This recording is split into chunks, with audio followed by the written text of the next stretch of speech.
what has modern entertainment done? Because we are more selfish, we're more stressed out, we're single longer, we're more degenerate than we used to be. So all of those different thoughts can center on this one question, which is how does entertainment affect us? We have consumed so much content and so little reality because the way to actually understand what is real or when something is real is to actually go and experience it, or to at least spend enough time in reality that when you see reality, you actually know what it is. You actually know it for what it is. And what I was saying earlier about, you've got the TV show, you watch TV for 3 hours, you watch 3 episodes of 3 different TV shows, and then you immediately go to the news. Well, the news doesn't really seem all that real because your brain is conditioned for the narrative. But we have that on such a grander scale with those little black boxes that we keep in our pocket. I guess it's back to that original idea of you are the 5 people you spend the most time with. And if that's a bunch of podcasters and we all listen to the same people, then we're all going to kind of turn into the same person. And that's boring.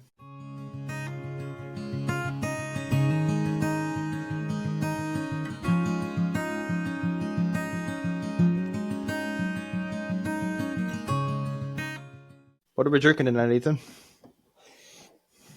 Four Roses again. That's the only bottle I currently have, but I don't mind.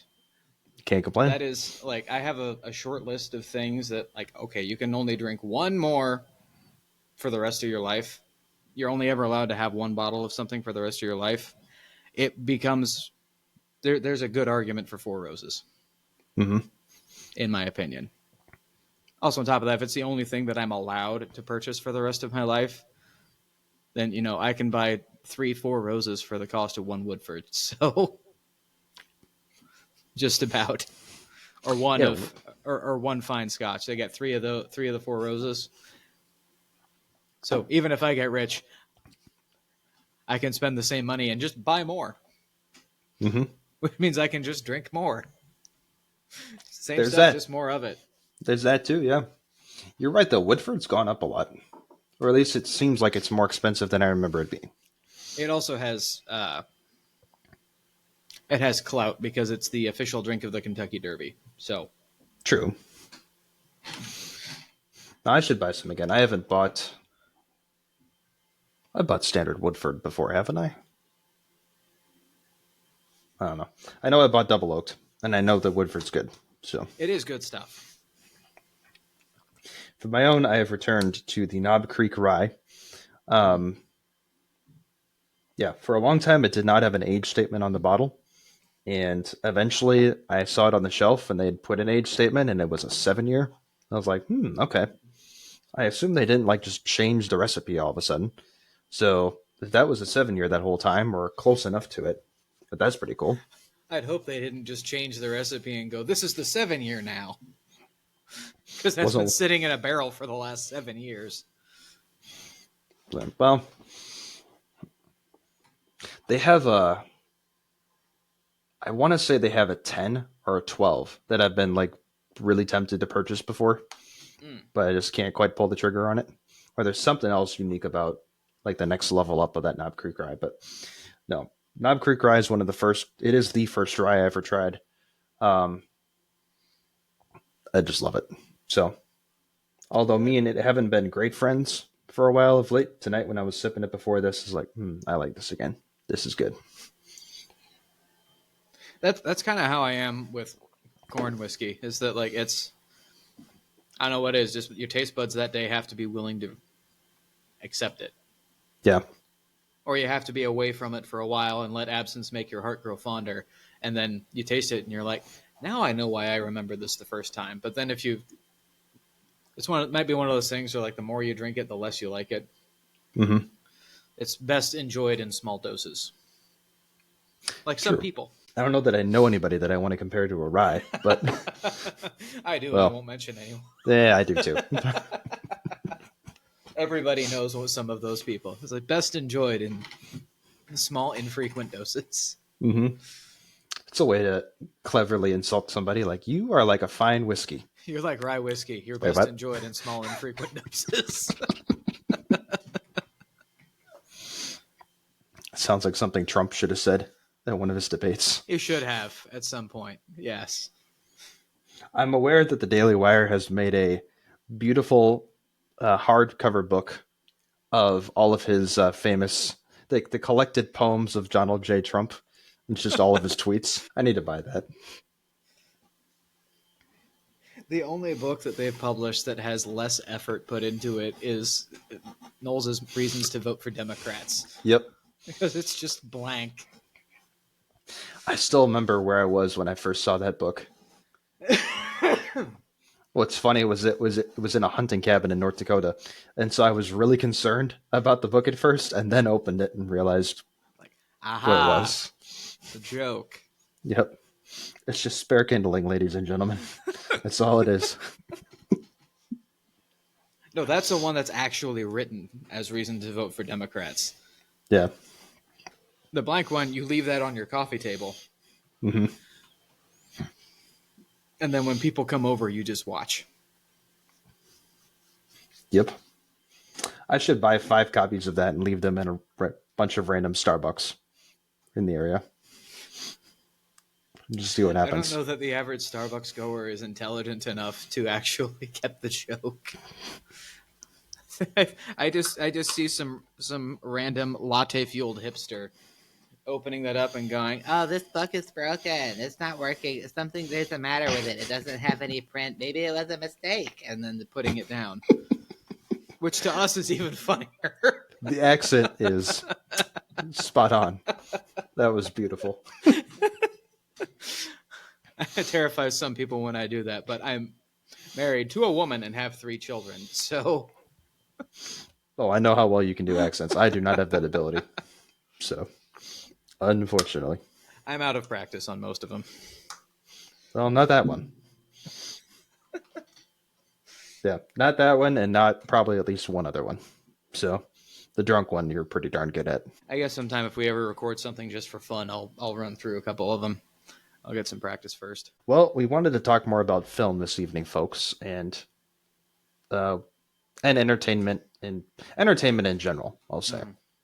Wanted to talk more about entertainment this evening, and we've talked about film before. We've talked about art before, and we've looked at those through the angle of, okay, like what is best, what counts as art, and so on and so forth. Excellent episodes that you should go back and watch if you haven't already. But we could ask instead, we've decried modern art and modern film and all sorts of things, but it's a fair question. Like, what effect has that had on us? Since we've talked a lot about the problems of society and such, there's a good line that you are the sum of the 5 people you spend the most time with, and that's not entirely true, but it's at least decently true. And for a lot of people, the 5 people they spend the most time with are, well, at least one of them is probably a podcaster. Probably. You know, One of them and is a political commentator. yep, If they even spend time with 5 people anymore regularly. like an author of a book if you're lucky. But even then, via the book itself.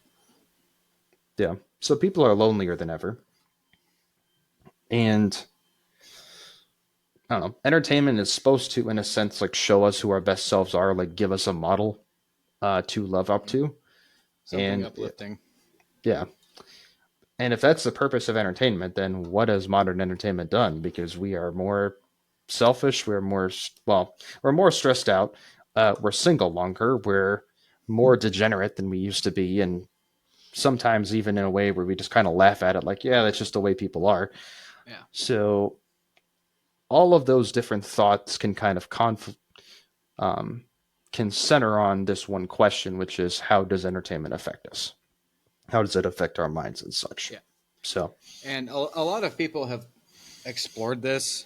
This isn't just going to be the typical, like the pearl clutching evangelicals. The television is ruining my child. That we're not going to be doing that because it isn't necessarily, at least the theory that I have, it isn't necessarily the obvious. Oh well, they put all the bad stuff on TV and people watch that and then they start to think it's good. Well, for that to only and just be the case, for that to be the only thing and to be true, then we have to also accept a very, very dim view of both natural human intelligence and free will. Hmm. Now, like we know all the studies and things where television is essentially a form of hypnosis, where people can just get like wrapped into it. Yep. But Light form of especially hypnosis. a light form of hypnosis, um, particularly for people that just have very active minds. Like I frequently have a movie scene just randomly play in my head for absolutely no reason whatsoever, even if it's a movie I've only seen one time, because I've just something in my brain has been triggered to remember that, and then like, oh, you should here look at this now. Hmm. But I don't know that it's necessarily just that. That may be a part of it, and that may be part of why the thing that I have a theory about has any effect. Uh, so this is kind of how we're gonna go through this. Ultimately, I think it is, not. This isn't going to be the typical like, oh well, looking at screens rots your brain conversation, because that's been done to death. We all know that, Mm-hmm. and we all know because of the how dopamine affects your brain and highs and lows. It's basically is a naturally occurring narcotic in your brain to make you feel happy. So, and we all know how the highs and lows work. We don't need to go into that. Mm-hmm. So, I think what we're actually going to talk about is some other aspects in which that can affect the way that we think. Now, a couple of these might be obvious. Others I haven't really heard that many people talking about. So, one in particular, I haven't really heard that many people maybe talk about. So, people might have realized it, but maybe I'm just going to be the first one to. If I'm the first one to say the quiet part out loud, then, whatever. So, one of the obvious ways that people uh, can be affected by movies, by TV shows, and by books also, because books are not exempt from this. Like we're gonna rip into books on this too, because everybody thinks the solution is, oh, turn off the TV and read the book. No, Yes, it's not about TV. It's about entertainment. it's about entertainment in general. It's about things that you are giving your mind over to Mm-hmm. for whatever reason that you're giving it over Sure. for. So the first one, which is kind of obvious, that a lot of people have talked about, but we have maybe slightly different ways of talking about it, is going to be in interpersonal relationships.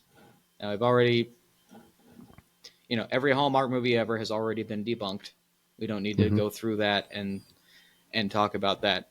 But I think uh, personal experience might be handy to have in a conversation like this, which you and I don't really have.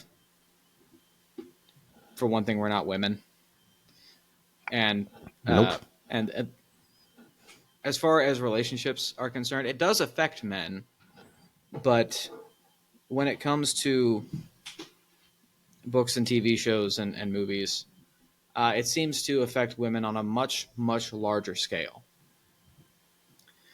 And beyond just it's something else other than the just, oh, it sets unrealistic expectations. I hate when people say, oh, unrealistic expectations, because that's just kind of the way of getting around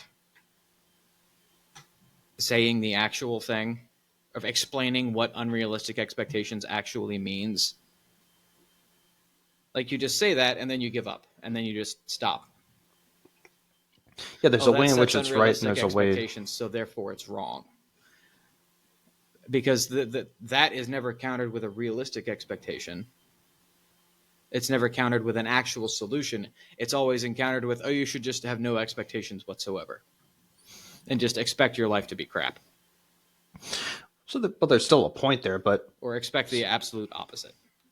so you would say it's not a case of good question, bad answer. It's a case of good question, no answer provided at all. Yeah. So, Yeah, and even what unrealistic expectation means, it is very rarely ever actually been explained, at least to me, of what people mean when they say that. mm-hmm. I know the definitions of those words, I can go and find them in a dictionary of what unrealistic expectations actually are. Mm-hmm. And it should be fairly obvious what even is meant at face value by the phrase. It's like you're expecting something that's not going to happen. Yeah, like odds are that the relationship that is best for you is not the it's not some supermodel wife that you happen to save in a damsel in distress setting and love at first sight, and you two never fight and have like that's not how it works, folks. Yes. The best thing you can possibly hope for is that you get all the fighting out within the first 8 years of your marriage, Great. which means a lot of fighting Yes, so because it's for your entire life. Or you have so many kids early on in the marriage that you don't have any time to fight. well, there's that too. That's another tactic.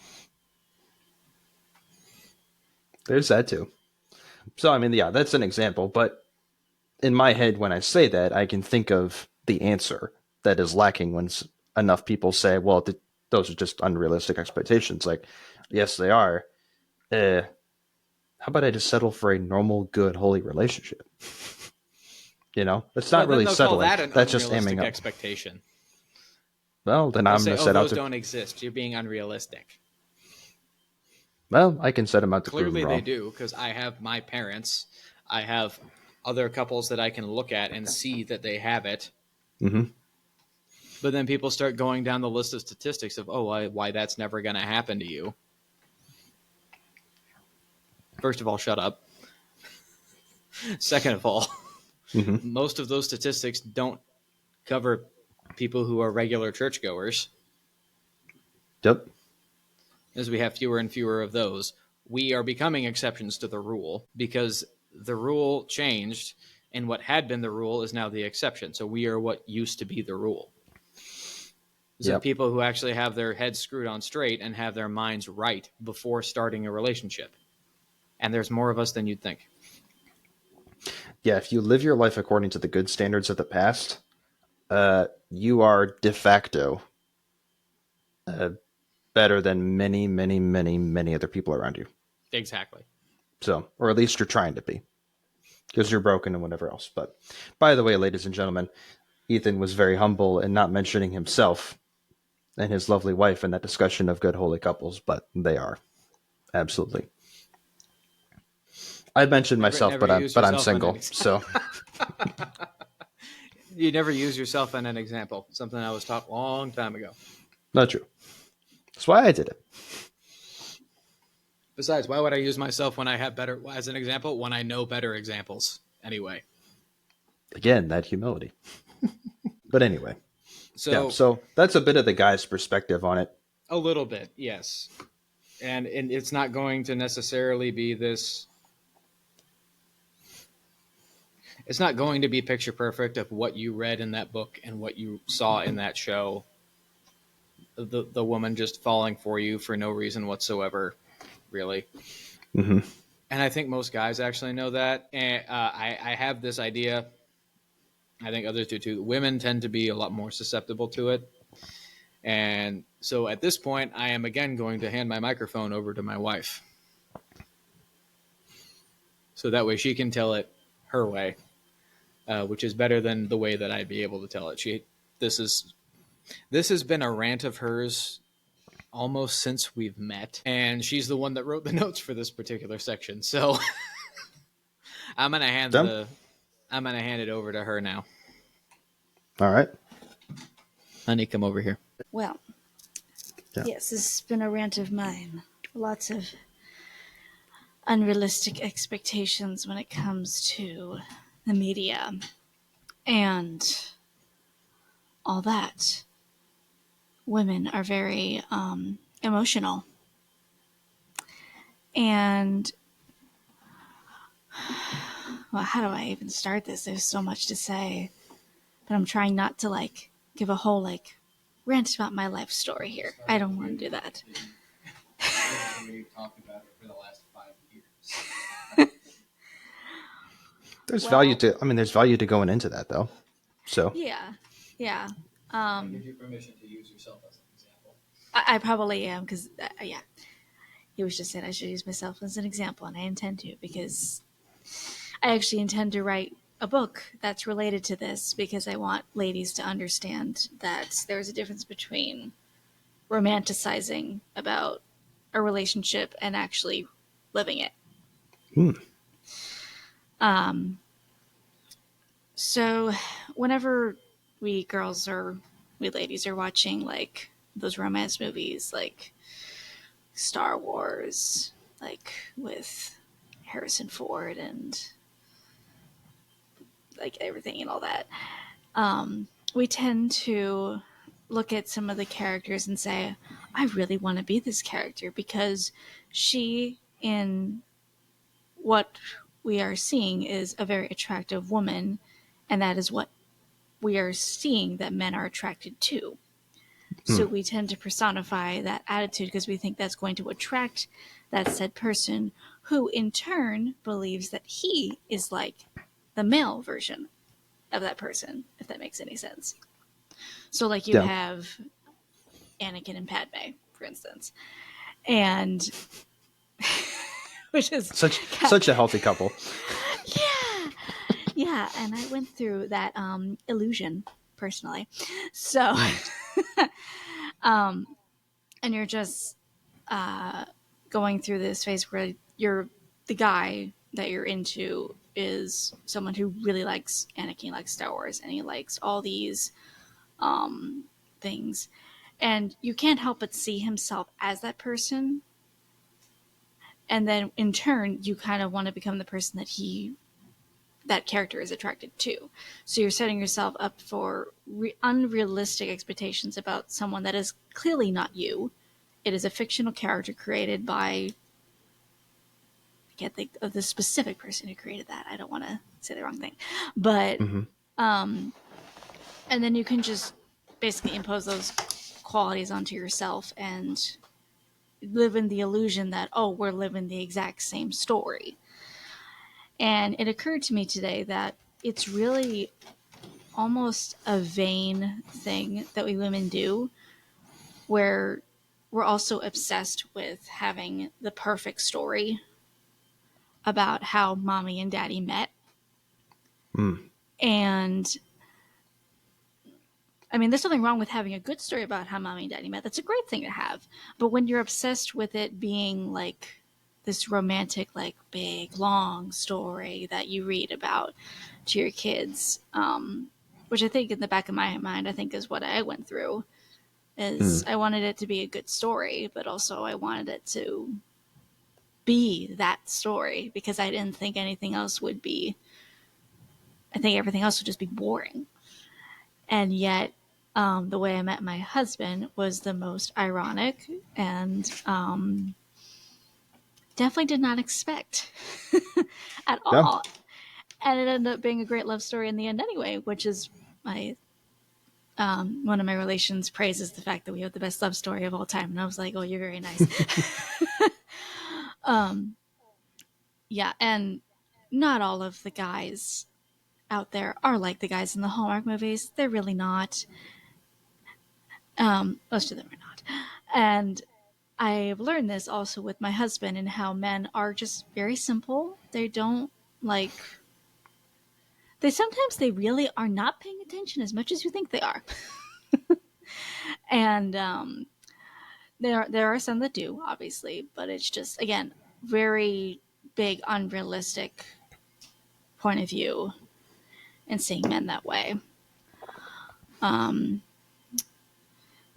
Yeah, that's pretty much the big thing there. And with any women out there that are struggling, if any women are listening to this podcast, if you are seeing someone and you're obsessed with the idea of the person and not the person themselves, you need to seriously reevaluate what you're doing, because that will cause a lot of harm for you and your significant other that you were in a relationship with. So that'd be my advice to women, is just make sure you're falling in love with the man that is right in front of you and not the idea of what you want that man to be, because it will not end well. And I know this. Yeah, that's really well said. The first off, what's funny is that you want it to be a good story, and we know that any great relationship is a good story. So the problem isn't that. The problem is that you just want to control the story too much, or you want it Yes. to look a certain way when that's not how good stories come to be. You know? When you take that control, I guess, away from God and trusting Him to give you just a beautiful life and everything and following that said will that He wants you to impose, it just causes a lot of like it can get ugly in some ways, and it's not good when you're just not allowing that free will to partake in that, I guess. Mm-hmm. Yeah. So, a question for you: um, in your life and in the lives of those that you've observed, when this is going on, what are the traits that you see women trying to um, take upon themselves, or that you see men trying to take upon themselves? Like, is it just the Hallmark movie stereotype? Is it just the Anakin and Padme type of stuff, or is it like, yeah, like men who are falling for this? What do they do? Women that are falling for this, what do they do? Well, for one thing, they are very well, they tend to dress like them, for one, Hmm. in their hairstyle and in the way that they carry themselves too. Um, like I remember, there's a stand-up comedian, Fred Klatt. He would watch John Wayne a lot, and he would say to himself that he would psych himself out because he'd start walking like John Wayne sometimes because he'd be watching it so much. Hmm. So like when you watch things like that for a very long time, you kind of start acting like the person out of instinct because you've just been repeatedly watching it because you you enjoy watching it. Yeah. And that's one way it does. And yeah, it can get really weird. And sometimes it's really hard to like see the real person too when they really get into it. It's almost like basically it's almost like you're being an actor where you're still in your acting phase and you haven't phased out of it yet, I guess. Yeah. Yeah. No, absolutely. And yeah, that's they just act like them a lot. And sometimes it's a little bit annoying, Hmm. especially the women, particularly. Especially when it comes to certain Disney princesses. It's some of them are okay to be like, but some of them it's like very clearly let's not be naive like Ariel, okay? Hmm. For instance. But It's like, this is coming from the simple-minded man, right? So, not an expert on this. Although the ways in which men can screw up, like, yeah, I can see, faults in my own life like that in the past and whatever else. Like, of course, I have that tendency in me. Yeah. So, do women intentionally like make themselves dumber at times if they're trying to imitate certain characters, or do they try?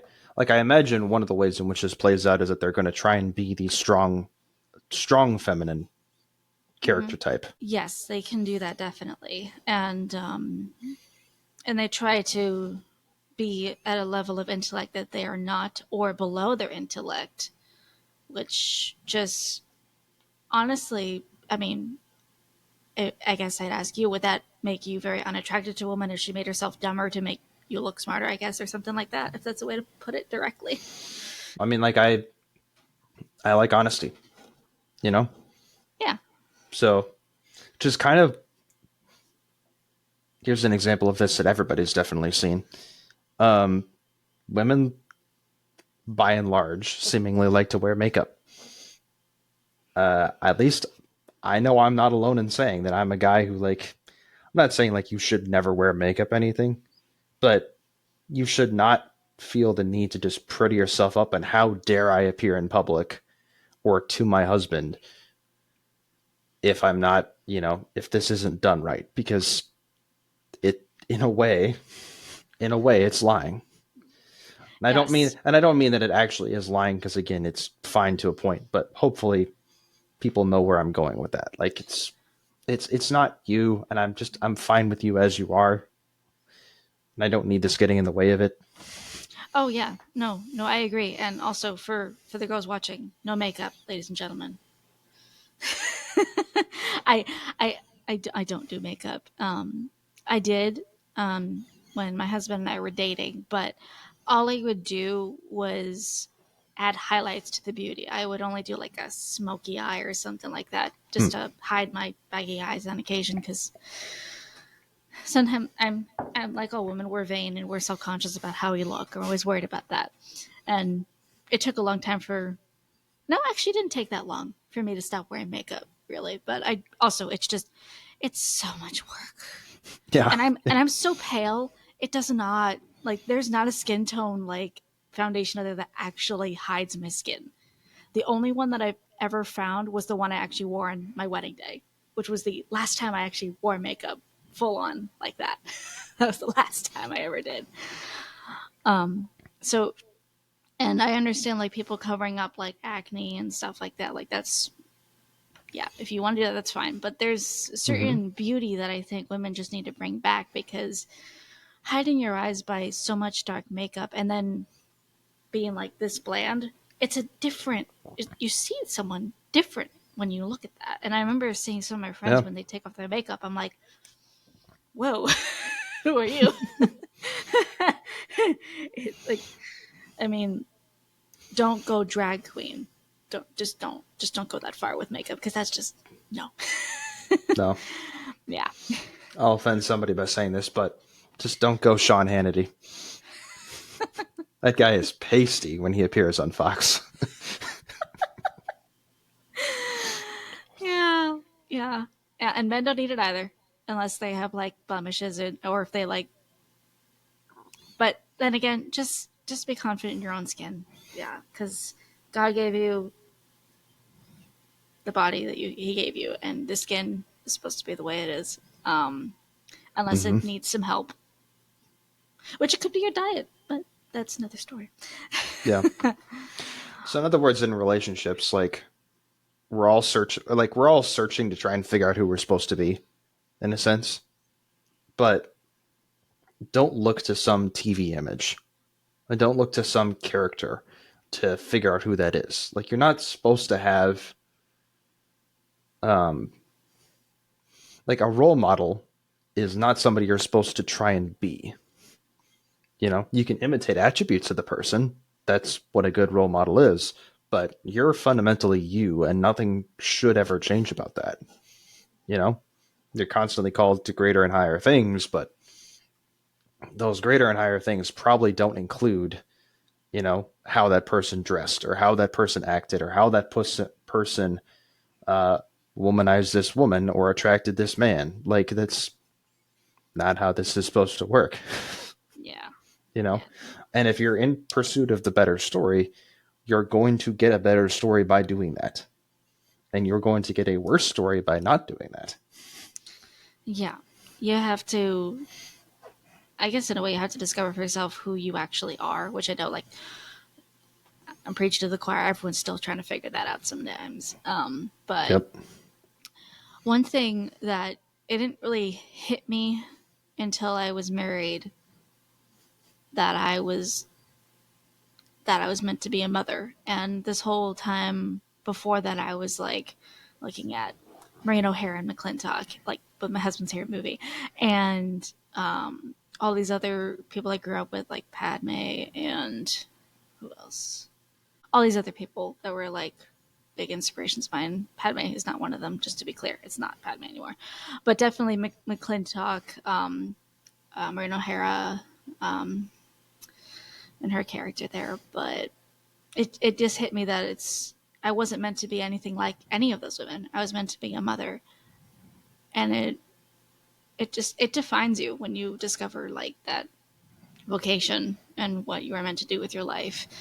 It and I realized the whole time that nothing else made sense until I became a mother. Like what I was meant to be and what I was meant to do. Because when I'd pursue careers, nothing made sense.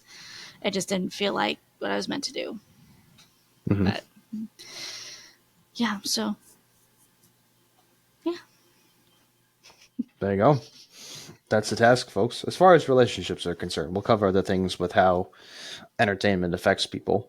But, well, we all care about relationships. That's kind of an important one to start with. Yes. Yes. So, yeah. yeah. All right. All right. Mr. McClintock is back on. So that's relationships. Yes. Um, In the ways that affects you, which is kind of obvious. You see, you have this ideal relationship, this ideal person set up in your mind. So when you enter into an actual relationship with somebody, you wind up basically imposing the qualities of the thing you have in your head on that person. which means you manage to ruin them and you manage to ruin yourself all at the same time. Yes. So, Yes. yeah. Beyond that, though, yeah, well, I'll let you say, where else do you want to go from here? So this gets said a lot, but I've never heard anybody actually dive deeply into it. That ultimately has to do with ultimately it's people no longer being able to distinguish what is real from what is not real. So And saying what we're saying before, but broadening it out to right. And other things. people usually when people say this, they tend to only think of it as going one way.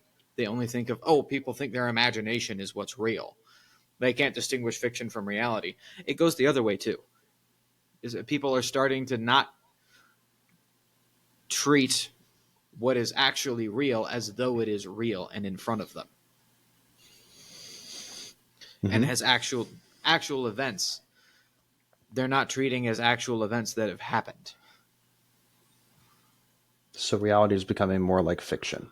Yeah, same. It's Same being more. treated like as though it's fiction. Mm-hmm. News, current events, actual things that happen.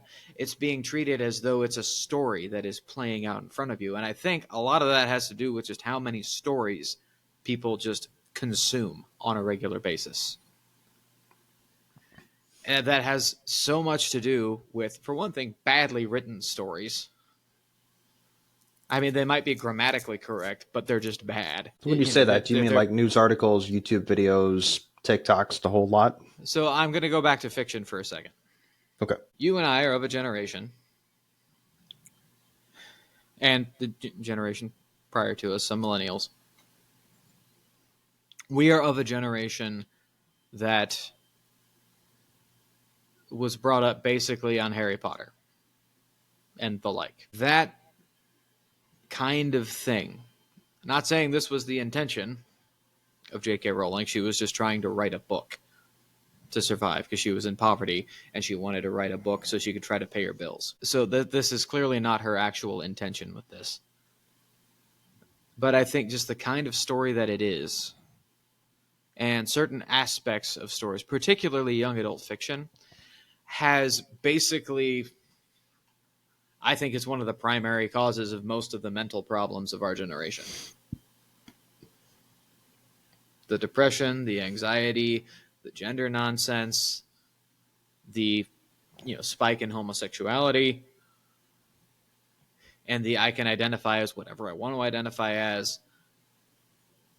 Because if we look at the Harry Potter books as young adult fiction, they fall into like two of the only three categories of young adult fiction that exist. The secret powers kind, where there's this group of people that is different and set apart, that is somehow special because of this power that they have. And the chosen one trope, that the main character in particular, even among them, is special. Okay. We see this even in the first movie too. The first time Harry goes to school, everybody just falls all over themselves to basically do whatever he wants. They just fall all over themselves trying to show him respect because he's the boy who lived, even though that wasn't him, that was his parents. that saved his life, particularly his mother that saved his life that day. Which is actually the whole point of the first book is why you are the boy who lived. So, but keeping that in mind, and basically the books set up a character who is never who never encounters problems of his own making, who he himself never really does anything wrong, except in like the 6th book where he starts experimenting into the black magic. He starts experimenting with things that he shouldn't. But up until that point, the only time bad things happen to him, it's because of somebody else. It's people don't like him because they're bad people, not because there's something unlikable about him. And particularly in the minds of children and teenagers, that's a very, very pervasive idea, which is they start seeing themselves in this way. Yeah, and this is also sort of been done to death, so I'll only briefly touch on it here, where I'm special and I'm perfect. I never do anything wrong. Everybody else is just bad. So everybody else just needs to respect my pronouns because I am a chosen one. I am special. But also we are a group of people set apart and a people that are special because of this thing about us, and everybody else is weird. Or that we are the people that are weird, but that makes us better in some way. And everybody else is sort of lame, which is kind of what we see. Like the ways that I have seen in online discourse homosexuals and transvestites talk about straight people is exactly the same way that snobby wizards talk about muggles in the Harry Potter books. Exactly the same way. Like, oh, they just don't have what we have and they're less than us because of it. And I am a member of this group that is special, that has been set apart. And when you raise children on books, even though they're fictional, and even children should be able to distinguish between what's real and what's not, when you raise them on stories that basically make them want to be a part of that, which, by the way, being a wizard is way cooler than being gay. I'm just if I had to actually choose, if it was real, I'm like, I would like to just be a wizard. Thank you. That's just way cooler. I'd like to be able to, ride a broomstick and make things float by waving a wand at it. That just sounds awesome. But when you raise an entire generation of children on this idea of, oh, I just want my letter to come. Oh, they read these books and they're like, man, it would be so great to be a part of that group. And they grow up and realize that group doesn't exist, but this group does. That's different and is special and is set apart. It may not be a conscious thing, especially if it's, oh, the world doesn't like you because they're afraid of you, because of what they know you can do and what you can be. So they're going to try to suppress you. And we shouldn't have to hide what we are because we actually are just better, which is why kind of, even though like acceptance of homosexual lifestyles has been spreading like wildfire since the 1970s, only recently has it been an issue of more supremacy, where it sort of wound up being, oh, you disagree with the way that I'm living? Well, you should just have every license you have taken away. I want to crush you under my heel now because I actually am better because of this thing. I am more powerful than you because of this thing, which is certainly not at all the message of the Harry Potter books. That is actually specifically stated as being an evil idea in the Harry Potter books and in the movies. But just the notion of there being a group set apart, which is a plot point in like half of every young adult fiction ever written. The notion of there being this group with special powers or with something different that everybody else is afraid of, so they need to live in hiding.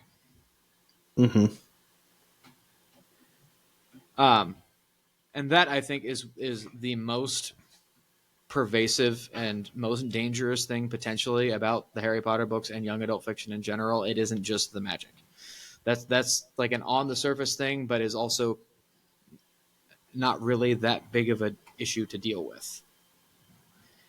It's more of a way that the book is written in general that was probably unintentional, but a way that has had an effect on people's minds. So help me understand that better. Like the image I have in my head, a phrase I seem to say a lot, is it's similar to taking the gargoyles that are on the outside of cathedrals, properly so, and making them the centerpiece of attention.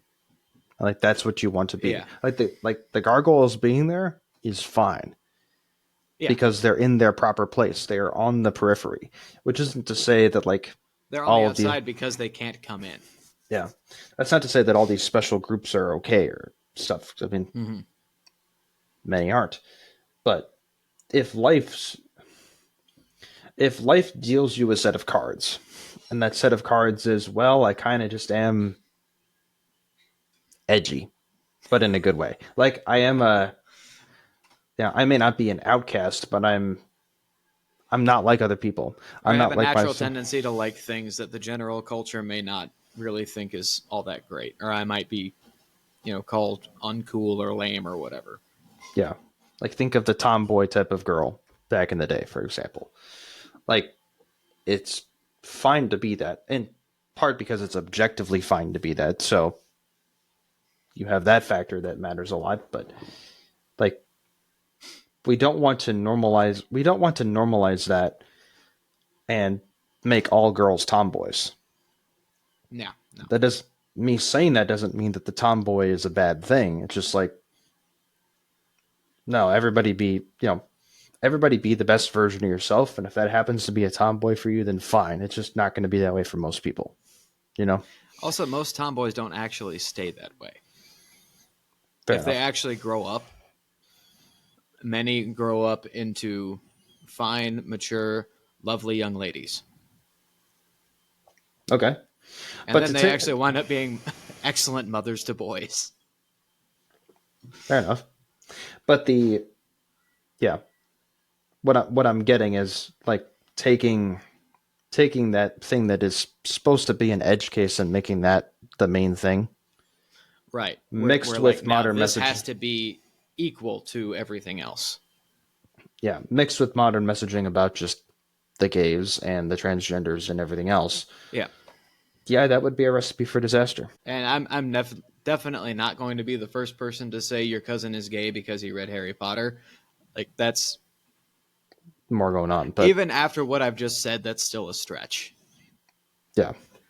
But just the number of teen and young adult fiction that is about either a character that everybody just likes and is still somehow perfect and never does anything wrong, or about this group set apart, well, that can kind of twist your thinking a little bit. Yeah, at best it's okay, fine, and at worst it sets you up for failure later down the line. So that is a way in which people reading fiction and immersing themselves in fiction, by the way, because there's nothing wrong with reading fiction as long as you do it proportionately. When you completely immerse yourself in it, that's when it becomes an issue. And that's more of what I'm talking about. So there's lots of people who read the Harry Potter books and watched the movies and turned out perfectly okay. They did not make that their lives. The people who made that their lives, there's some issues there. And most young adult fiction, when you've got like a 30-year-old who still says that the young adult fiction books he read when he was in 5th grade are his favorite books, we have problems. I remember the books I read some of the books I read in 5th grade. A lot of them were good. None of them are my favorite. Yeah, it seems reasonable. So, and they're good for 5th graders, and they're good for a 5th grader to have as a favorite. Not a grown-ass man. I'm sorry. I'm not going to tell you what your favorite book should be, but I will tell you it should not be something intended for 5th graders. Yeah, if I told you my favorite books were Lord of the Rings, you would celebrate that because that's for all ages and times, and it's phenomenal epic. There's nothing wrong with If that. I said my favorite books were The Hunger Games, you would question many things. Your sanity, for one, and your intelligence and your level of education. But so that is how immersing yourself totally in fiction. On top of that, not really reading anything else, Mm-hmm. and not actually knowing how to command your brain, command your mind when you are entering into a fictional world. Because you have to be able to open up the book, enter into a fictional world, and then come out of it when you close the book. Now, I Exactly. write fiction. I have to enter into a fictional world as I'm creating it, but I also have to be able to leave it when I take my hands off the typewriter. Which is hard to. And when you take that and you apply it to broader forms of entertainment, so we'll just go with news, for example, Which is and you just entertainment at this point. Nobody actually watches it to get the news. and you just consume it over and over and over and over and over again. Yeah, like one of the downsides of that is the reality that is being portrayed to you in that news or in that YouTube video about it is only so true. Even if it's factually correct, it's not the same as you sitting down and encountering that person. You're encountering a character of that person or a description of a character of that person. Yeah. We've talked about dehumanizing people before, and that's just another example of that. And it could be because this is a hard thing to explain. And this is kind of the big theory that I have that not really anybody talks about comes in. Because I think part of it is because so many people have just been reading basically only fiction for their entire lives. Way too many people have only fiction on their bookshelves that because subconsciously your brain does know the difference. It is impossible to completely rewire a brain to in no way at all be able to distinguish completely be unable to distinguish between what is real and what is not. And for that to be the case, you actually have a mental disorder. At that point, you're schizophrenic or any of the other alphabetical disorders. For people who are otherwise sane, and you can sit and have a conversation with, because there's other indicators for those things too. Like it's hard to sit and have a conversation with a schizophrenic that is untreated. But for people who are otherwise mostly sane, to be able to, when all they do is immerse themselves in fiction, well, their brain actually does know the difference between what is fiction and what is real. If all you ever do is watch TV shows, if all you ever do is watch like Game of Thrones, your brain knows that it's not real subconsciously, but you are also training your brain to accept everything that it sees as not being real. When all you ever do is watch movies and TV shows,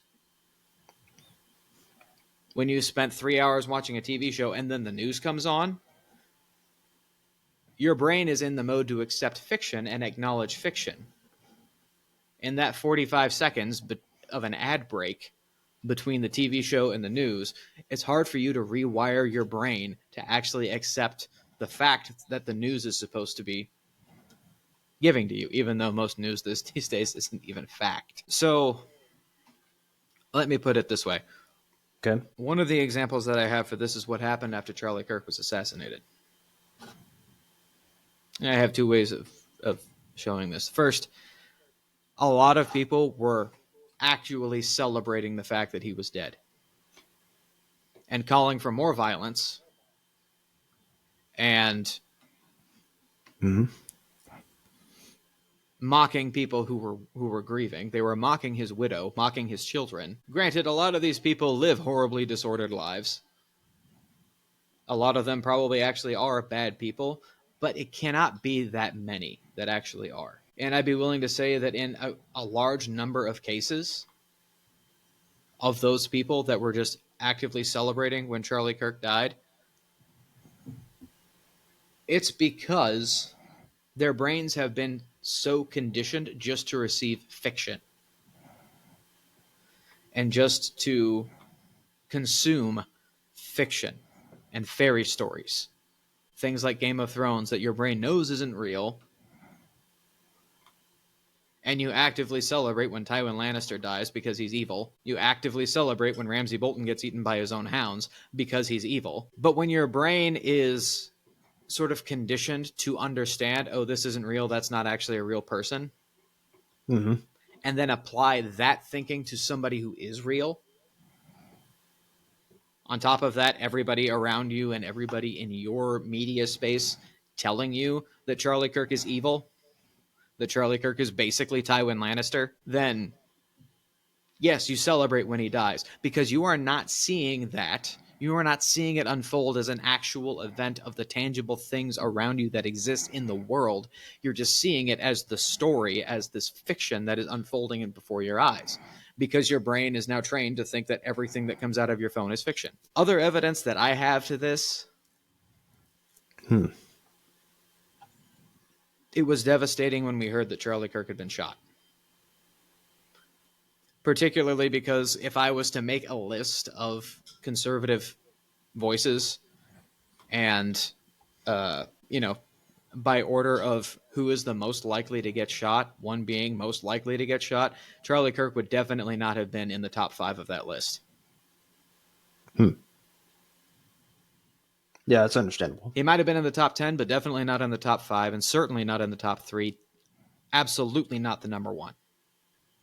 But he is the first one to get shot and killed. So when it happened, I was devastated. My wife and I were both devastated. We mourned, we prayed for him and for his family.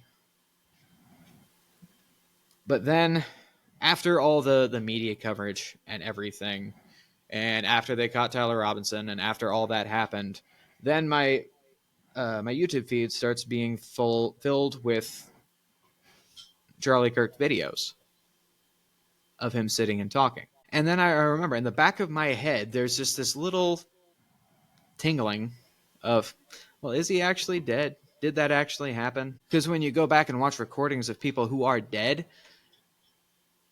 you can logically say, okay, that person is dead, but then I'm seeing him on the screen in front of me.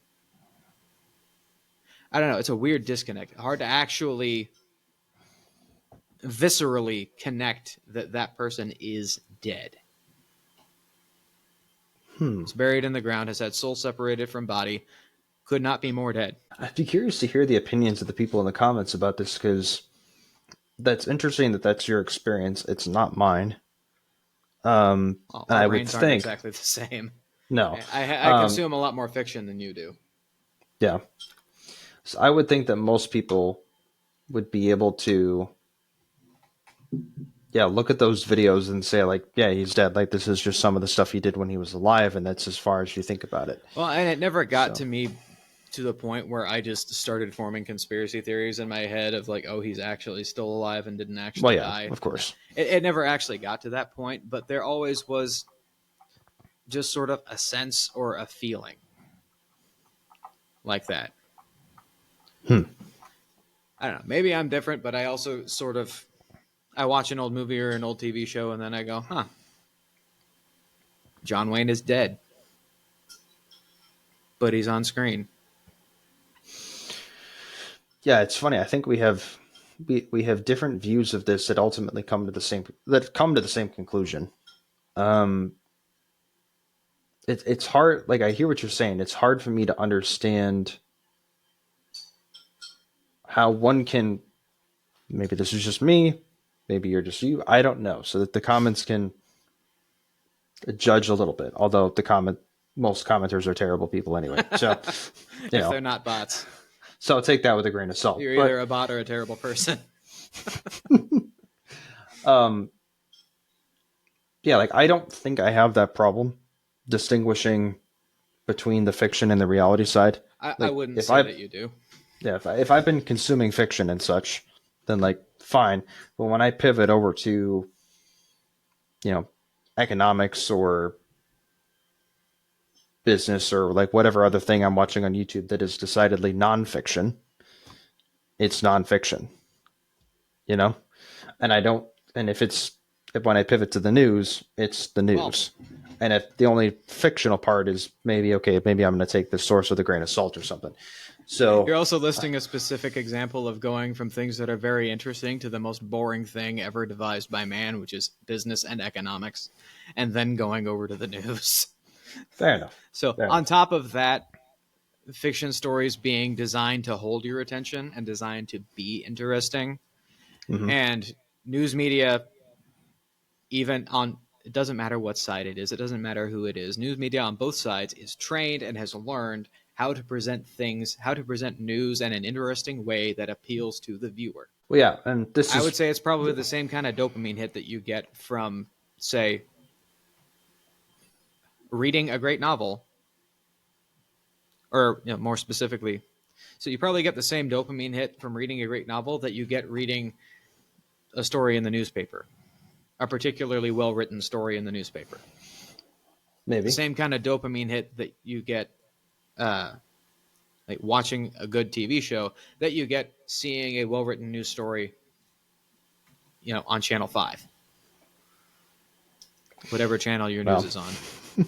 Do people even have channels anymore? I don't know. I I'm have, 27. I feel like I'm 72. I have I could tell a story which the upshot is that I'm disappointed that enough people watch cable news as many people watch cable news as they do, but I digress. Some of what you said though ties into like my own theory on why this happens. It's similar in enough ways, but I don't know. I think that so much of the entertainment that we consume, it can be news, it can be YouTube, it can be all these other things, it can be film. It is less personal than it used to be because it's not Mm-hmm. happening in person. And when it's not happening in person, it places a distance between me and the thing I'm interacting with, and it turns that thing into that person. I see. Even then, I said thing. It makes that person into more of a character and less of a person. So, case in Right. point, when a soldier goes to war, they might be doing an honorable and noble thing, but there is a human cost to killing somebody. It shouldn't take you much to figure out that there's a massive difference between the human emotional cost of stabbing somebody or shooting somebody right in front of you versus controlling a drone that then does the killing. It's not the same. It's just not the same. This is why it takes, I'm no expert, but I assume it takes a very strong hearted person to be a sniper. Yeah. Because even then, like you're seeing the person, you're seeing them through a scope, but there's a difference. Because There's a just distance. as a man, there's also going to be that thing in the back of your mind saying, this is one of the most heinous and dishonorable ways there is to kill somebody. It's True. not a fair fight. You're not looking him in the eye. You're not making sure he knows who killed him. And you're not watching or hearing his final words. You're not watching the light go out of his eyes. You're not experiencing his last breath. Mm-hmm. Unfortunately, we need our snipers, and they're very skilled. Mm-hmm. And many of them have turned out to actually be very good guys. Yeah, like you can be. It just takes an immense amount of character. You can be, but you have to be. I would say the snipers have to be morally some of the most stout-hearted men. Or you either have to be an immensely stout-hearted man or a complete psychopath. Yeah, let's hope it's not the latter. So I hope, yes, I certainly hope not. yeah. But again, how does that apply to the people? You look at Charlie Kirk. If you're someone who does not agree with his views, and maybe you're still charitable to him or not, but then you're in your own sphere of the internet and you're hearing all of the bad things about him, and you're hearing all of the bad things about him, and you're hearing all of the bad things about him, like, and you hear that he's a Nazi and this, that, whatever, and all this other stuff. he's becoming less real in your mind. And if he's becoming less real, he's becoming more and more a person that you can assassinate, and more a person that you can assassinate and cheer the assassination of. Yes. Again, because he's not a person, he's a character to you. So, but basically, all this to say that the line is blurred because of how much entertainment content. I hate that word. I despise the word content. I don't really know why. It just makes me viscerally want. It makes me part of me want to throw up in my mouth every time I hear it.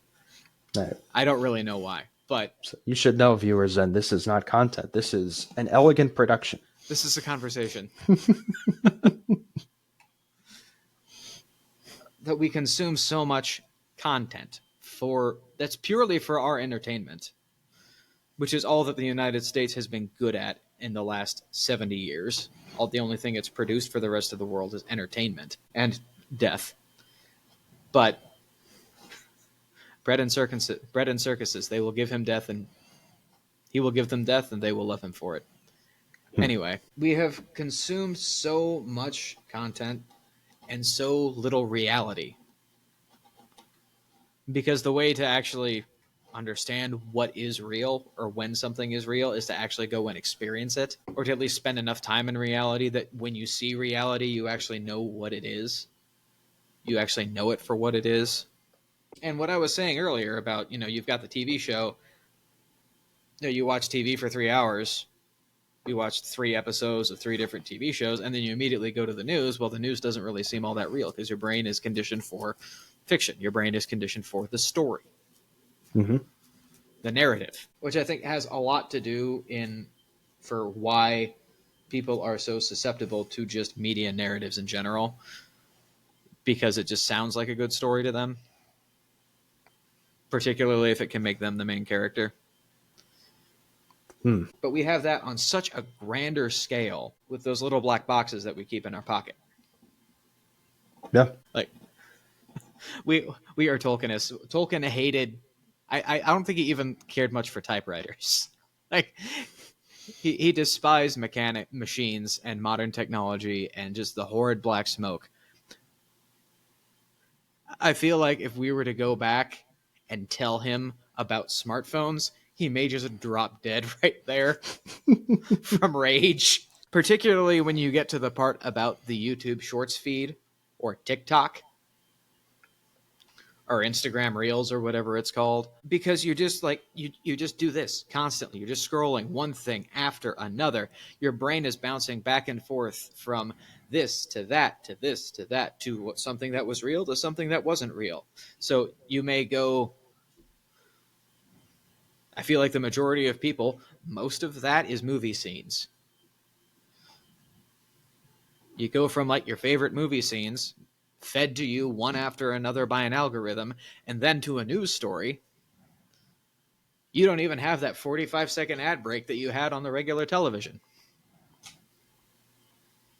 It's less than a second that your brain is now having to switch between, fiction, news. And that sort of is going to segue us into sort of the plight and the error of every piece of entertainment, every piece of news for the majority of people these days is coming from a phone. It's coming from the exact same device.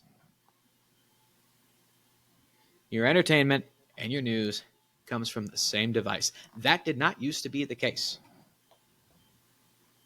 For the longest time, you'd get your newspaper in the mail, or you'd have to go to the corner to the boy screaming at the top of his lungs, extra, extra, and buy a newspaper for him for a nickel. Mm-hmm. And that's how you got your news. Now, newspapers started putting in like the funnies. There used to be like political cartoons in them. That sort of thing is not new. So, and the press, the actual printed press, learned really quickly and was the first to learn that the the more interesting you can make something, the more salacious you can make it sound in your front page headline is what will sell your newspaper more. Mm-hmm. But I'm talking about in principle here. Because it was still, by and large, actually the news for the longest time. And the news actually done as the news is the paper shows up at your doorstep, and it just tells you everything that happened in town last week. The best newspaper in the world are the newspapers from just small southern towns that only ever talk that, you know, every article is written by the same guy. It only ever talks about the events that happened in town that week. Like the front page article is about Gladys finally getting her bunions taken care of. Because that is stuff that, like, it's just events that happened, and it's reality, and it's, you know, it's stuff that happened in town.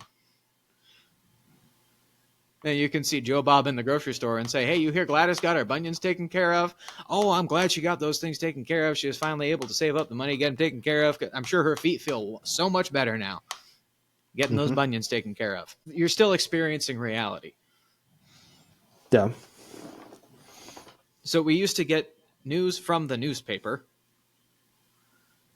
Entertainment, you know, before the dawn of television, entertainment was a place you had to go to. Now, you had to go to a bookstore and buy a book to read a novel, or you had to go to the theater and pay the cost of a ticket to sit there for like 2 hours, and then they would kick you out if you stayed too long after the production was over, because there's other people that want to see the next show. Mm-hmm. Like, you're not just going to sit there and keep paying money. It was theater etiquette that was enforced frequently, that no, you get up and you leave because other people want to come in and see the show too. It's not all about you. So the bouncer's going to throw you out. I don't care how much money you got. Mm-hmm. Entertainment people did entertainment. News people did news. Then when the television starts coming in, this is a thing with radio too. So radio and television come about, and really even before the newspaper, the way you actually just got news and the way that you should be still getting news, the best news that you can get is the stuff that's given to you from firsthand experience. Yep. You used to not know what happened outside of your town until a stranger showed up. Like you used to not know. You used to not know who got elected president until somebody from back east came into town and you said, hey, who's the president now? Do we got the same one or did we get a new one? You know, it's... And honestly, for that style of living, it just seems healthy. What you're Yeah, describing. because people treated the news of thing that was happening half a country away as something that was happening half a country away. Yeah. Why does it have little import on my life? Oh, because it actually does have little import on my life. But then the newspapers come around and they decide, oh, there's some more newspapers. We're going to make it sound more interesting. We're going to put spins on it. And then radio gets invented. And then there's one of the first places where actively we get both entertainment and reality. But radio, there is an advantage because it is only audio. It's not visual. So it may engage the imagination in some ways, but you know, you sit by the radio to listen to a radio show with your family. You know, your wife is there, your kids are there. Everything is just coming out of that little box on the mantle. Mm-hmm. Everything's just coming out of that radio. You still actually have that disconnect and that separation. Enter television, where now we have a visual to go along with the audio, and we're able just to sit there and stare at it and watch it for hours at a time. Mm-hmm. Now that's two senses that it's taking control of. You have 5. 2 of them, the ones that television and, you know, our technology operate off of primarily, are the same ones you use primarily in conversation. The 2 most primary senses that you have for experiencing reality. Everybody pities the blind man and the deaf man. Not that many people pity the man who has no sense of smell, no sense of taste, and can't feel anything. True. Not being able to feel things, having completely dead nerves is tragic. But you can still see and hear. But your point, though, is the It's that senses have television been still... The television hijacks those. Mm-hmm. And that is, first you see something, then you hear it. As opposed an order of use of the senses, sight and then hearing. So television is able to dominate both sight and hearing to so much of an extent that people can just get sucked into it for hours at a time. That's why you would go and get sucked into a play for hours at a time. But even with a stage play, it's happening on stage in front of you. So it's a more real kind of immersion, because there's still a physical connection between you and the actors on the stage. It also is distinctly fiction, which is different from the blending that you're talking about with putting spins on articles. And I'm getting there. Don't worry, I'll get there at some point. I'll get there. I'll try to get there sooner rather than later. Fair enough. But my point is, so there's still that physical connection when you go and see a stage play, but just the way that it's done, there's also a limit, because you have actors that can only work and perform so much. So you got 2 shows a night. You go and see the show once. All right, that's the show that was playing this week or this month. I'll go back next month and see what's playing. It's the frequency with which people consumed fiction, particularly audiovisual fiction. So like books are purely visual. Radio is purely audio. And then it has to, the books and the radio have to do those things so well that it excites the imagination. Television does both of those things, and it doesn't really have to excite your imagination, because it can just show you on screen. And it kind of does what the stage play does, but in your living room. And in sort of a more sinister way, because of how television is, and being light hypnosis and all of that we've already talked about. So when you take that, in which it's just one thing after another, frequency of television programs starts coming up.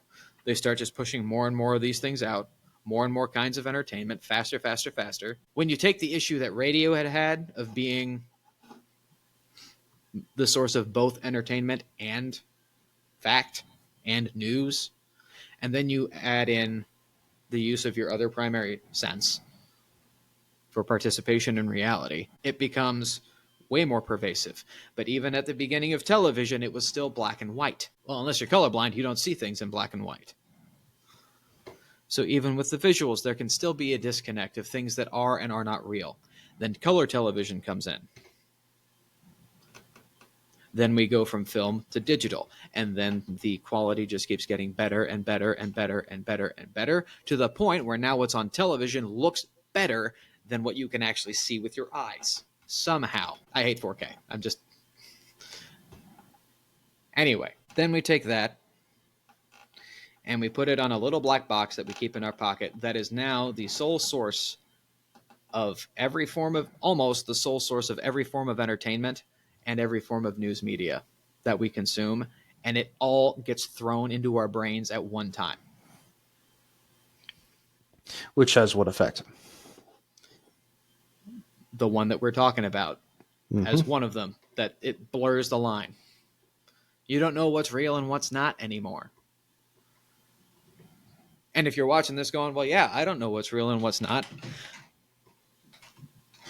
We may be a new channel and we need the views. I don't necessarily care that much about the statistics. Put the phone down, shut the computer off, go outside. That's what's real. Go talk to your family. That's what's real. Go to church. That's more real than even reality. Go to a Catholic mass. Go experience the Blessed Sacrament. And don't touch another device ever again. Which I say starting a podcast where I require people to, or people have to touch their devices. Yeah, that is it, isn't it, though? Like, I mean, yeah, even if all the news you were consuming is spot on accurate and portraying its characters properly and with the grace and respect that they deserve. Yeah. Good luck finding that. Even if the entertainment that's also on that phone is wholesome and good and enjoyable, even if all the other functions that you're using it for, and even if all the other functions you're using it for are good things, in a sense, it is not as real as those other things you just said. Because nothing actually does beat the natural human connection. Now, right now, the only thing connecting you and me is these devices at this particular time. But you and I also fostered our friendship in person, Yep. as we're college buddies. And we see each other physically at least twice a year at this point. So, roughly. As we need to. And like you were talking about in the prep for this podcast, there's a fundamentally different feel to that than there is to this. Yeah. And everybody should be able to get a sense of that, Like if we can get to the point in this podcast and the success together individually, where we can do this actually sitting by a fire together and having the conversation, we will have better conversations for one thing. And we'll have a lot more interesting time doing it. It'll be fun. It'll be much more pleasant. Yeah, like people remember COVID at this point. If you were a member of a good team that had weekly meetings, in-person meetings, hopefully were pretty good. The Zoom version of that sucked. Yeah, nope. Everybody hated Zoom meetings, except like the few introverted weirdos who were like, "Ooh, good! Now I never actually have to leave my house or wear pants." Which, me 5 years ago, I would have said I wouldn't mind never wearing pants again. But now I have kids, and they need to wear pants, so I have to wear pants. They need to learn how to wear pants. So respect. But yeah, just all of everything coming at such a rapid pace from the same device. It's too much. It is too much, yeah. And I think we've talked about an angle that maybe a lot of other people haven't talked about, because every time I hear this talked about, it's always like the neurological, chemical stuff that's happening, and that makes my head hurt when I try to think about it, because I'm not a neuroscientist, but I am a human being. So I'm going to try to, and so are you. So we're going to try to portray this in ways that human beings understand. Yeah, and I assume we've covered enough of what the neuroscientist would say, but in normal human terms. Yeah. So, yeah, what other effects does that have? I mean, one of the ones I can think of, I can't remember if you said this to me in the last podcast or if I heard it somewhere else, but, this guy who writes this book about all of these weird, cool farmers that he knew in the South. And the book is popular, sells a bunch, whatever. And then 20 years later, he goes back and he has a chat with a bunch of those farmers that he had interviewed for the book. And their eccentricities are all gone. And they began to get beaten out of them is the wrong word, but they began to get siphoned off when radios became a thing. Mm-hmm.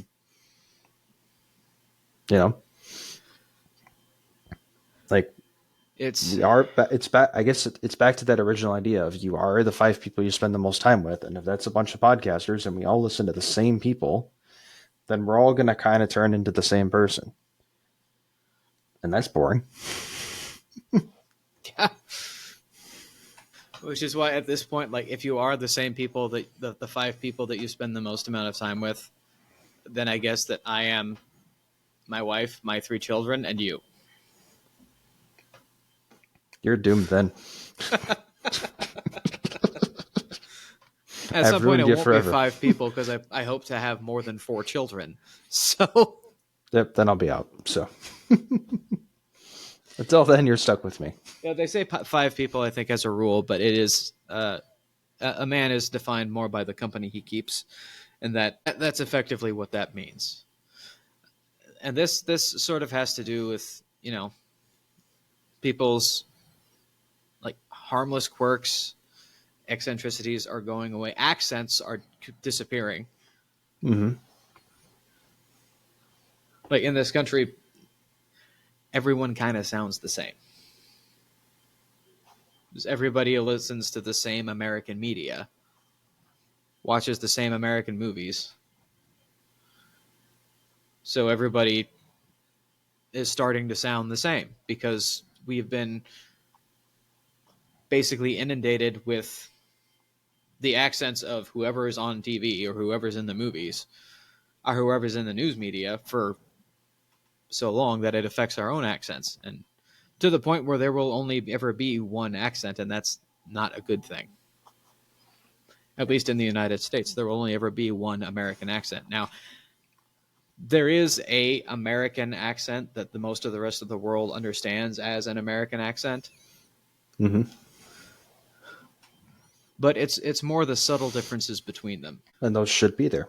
When I really get going, I sound like a hick. As you should. Because my dad has that accent, and because my grandfather, his father, had that accent even thicker. And you can even probably just see this looking back in the generations of your own family. You know, your dad's accent is more pronounced than yours, and his father's accent was way more pronounced than that. I don't and remember a lot of enough, that has but to do with us, like we're all just starting to sound the same. once again, it's boring. There's lots of other arguments against boring. it, but like the boring one should be enough of a reason for you to take pause. Yeah. To the point where people are identifying more with like their generational slang than with their local colloquialisms. Exactly. Like I've said before, who cares about their neighbors? Nobody. Yeah. Who cares about their local town? Almost nobody. I am sad for the younger generation just following me because all of their slang is internet words, which is kind of how it has been since like the language of the youth has been a thing, Mm-hmm. which again is that's only about as old as the existence of the teenager as a concept. So within less than a century. But like the language of the youth has always been just the language of entertainment. The language of the youth in the 50s was just how the rock stars all spoke, or just how the language of the youth in the 80s and 90s was how the cool kids on television spoke, and even before that. So our accents are disappearing, our colloquialisms are disappearing, local identity is just disappearing. Yep. As a whole, and even to the point that national identity is just disappearing. People are putting their hobbies or the things that they're interested in front of their national identity and their ethnic and blood identity. And I would say before their identity of their beliefs, but most of them don't even have beliefs. So you don't even have beliefs. You despise your own blood. And you don't care at all about your nation. You wrap up all of your identity in whatever hobby or interest it is that you can, via the internet, share with people from all around the world, and you all just speak into an echo chamber and talk about exactly the same things. And the opposite is one of my desires for this podcast, where we can kind of just talk about anything, coming at it from our particular perspective, and just sit and have conversations about things. As we should. Which people don't do anymore. To the point that now having conversations is novel, and people for entertainment will put on a podcast that is nothing more than people having conversations, because people haven't been taught how to. Nobody knows how to actually experience things. You would rather have somebody else experience it and then see him experience it. I know I've shared the story before from my life, but I'll share it again. Like, some of the most fun I've had in public has been doing three things. Three things with different strangers. Golf, disc golf, and sitting at the bar. Two of those things are technically golf. No, they're not. Disc golf and golf are not the same. And am I saying that you should just walk into a random bar and just sit at the bar and talk with strangers? So you can make sure that you're a temperate drinker first, because And be enough sure you're people in just are. a good. Make sure it's like a decent bar. That it's not a overly seedy place because you might wind up with drugs in your pocket and in jail if you do this in the wrong place. There's that. There's that too. But the biggest single reason that I said all of that is not because I think disc golf is great or golf is great or bars are great. It's because the conversations that I had in all of those moments were good, or the time I had socializing with people was good. Yeah. It's not limited to those three things. All sorts of other places can foster that. But I shouldn't be a weirdo for actually having had that experience and enjoyed it. And yet I kind of am a weirdo because most people just don't do that anymore. Yeah, you and I are kind of weird because the experience we had was the conversation at the bar, not just the going to the bar Yeah. and drinking. Like the experience that you had, say, like a lot of people are into Ren Fair. Say the experience that you had at the Ren Fair was, you go to a Ren Fair and you do the Ren Fair stuff, and you wind up talking to a complete stranger about Chesterton or about Tolkien or about philosophy, theology, life in general, just deep types of stuff. That is the great experience of that Ren Fair, not the Ren Fair itself. But yet we would somehow be weird for saying that. Yeah, I enjoy the Ren Fair, but that is a much higher thing. Mm-hmm. That conversation, that wonderful and amazing deep conversation that I had with a total stranger whose name I don't even remember, was the actual best good that came out of that. Like, people don't actually know what community is anymore. We think that community means, we all just think the same and we enjoy the same stuff. So we're all just together in the same place. No. It's like there's elements of that are true, but It can kind of have vaguely the same interests, but I mean, yeah, it's not the same. no, It's not the same as what we're describing. not at all. So There's like actual community is people who can be together, be different, and both accept and revel in those differences within reason. Yeah, you have to have something that connects you and something that binds you. There have to be ties that bind. But there is at least one bond that every person has with every other person on the planet of being made in the image and likeness of God. And that's all you need. Because if you go with more than that, obviously it's fine in many ways, but one of the risks you can run into is just trying to construct your community too much according to your own tastes and only letting in certain people that you like and not letting in others. And you miss out on so many good conversations that way. You miss out on so much character building that way. And it basically runs afoul of the same thing that Jen and I talked about with relationships. You are now the one creating the story, which means it's not as good of a story. Yeah, your job is to try and get out of the way. Rather than participating in the story that is being written by the author of time. And not only are you now trying to create the story, you are trying to force everybody else into your story in the roles that you have ascribed to them. Exactly. In the great drama of life, you are not the director or the writer. Mm-hmm. You're not the producer. You're barely an extra. Let's be honest. Most people are barely extras in the drama of life. Yeah. But they are still necessary. Exactly. Because God is the ultimate author and creator. God the Father as the author and the director. God the Father as the author. God the Holy Spirit as the director. God the Son as the star. Yep. And they God can the be. Son, the leading man, and his wonderful mother as the leading lady. You don't need to be the star. Or the church. We could say the church is the leading lady, but yeah. I have a picture on my wall up there of the crucifixion. That's what it took to be the star. That sucks. I don't need that role. Yeah, the star works harder than everybody else. I'm happy being an extra and just standing on the side holding a spear. Yep. I can do that. So but yeah, I guess in closing, or not in closing, but this is what modern entertainment does. So yeah, it dumbs down our senses towards what is actually true around us. and gives us different stories to live out than the ones we actually should be living out. At the very least, this is what the mass or just near constant absorption of entertainment does. I'm not going to say you should never look at a television ever again. Yeah. You should never listen to a podcast ever again. I hope you listen to this podcast again. Mm-hmm. No, it's more of you should touch grass more than you do. Yeah. That's like the only modern slang term that I actually like.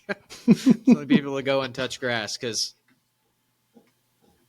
everybody needs to. But it's more than just going out and touching the grass. It's going out and talking to the other people who are out there and touching grass. And